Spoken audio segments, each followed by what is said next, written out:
go. We're looking at songs from 1985. Where was a young Hans Everling in 1985? I was 22 years old. I just left the military because back then we had the compulsory military service. So I was a sergeant in the cavalry, reconnaissance. And after that, I went to university and I studied communications. I moved from the south of Holland to a city called Utrecht, which is, I think, the fourth biggest city in Holland. And that's where I was.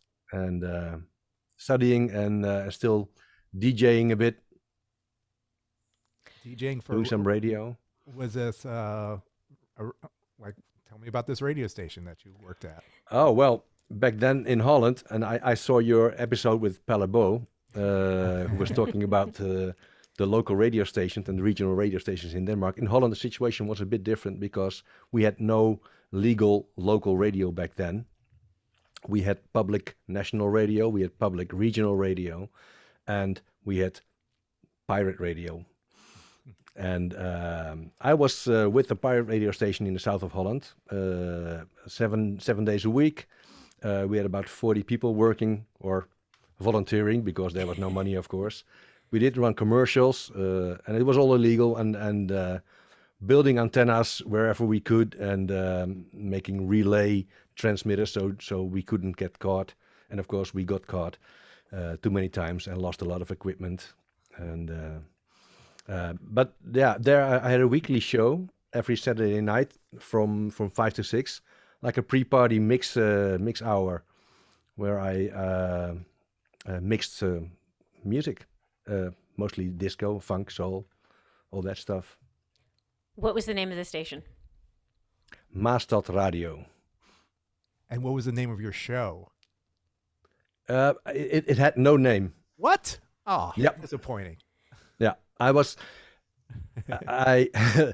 I always thought when I was young that me talking in a microphone, that didn't make a lot of sense.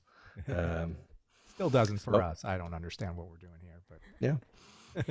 Well, you asked me, so I got a mic, yeah, I so know we're here still we doing are. it. I know. How Yeah, about that?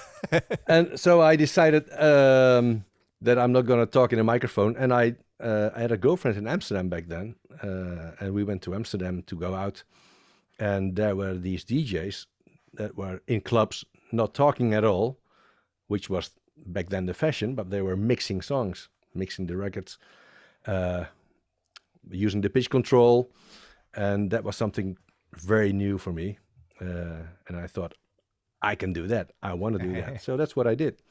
I did that for a long time, and yeah, So no personnel. No, you didn't come in the middle of the songs. You just kind of it was just one long mix track, an hour yes, long mix track is an what you hour put long. together. Yes, yeah, yeah. And, okay, and you didn't go by any DJ name or anything like that. It was just some silent unknown person Well, came in. And, no, well, of course I had to have a name, but I was like, I, whatever, and I said, okay, well, call me Max because it was illegal, so I couldn't go by my own name. So my name Max. was Max. Max in the mix. And was this the type of music that you loved? Was like dance and Yes. funk, and this is what you Yep. listened to? Was this what you grew up on? Like, Yes. Yeah. Mostly.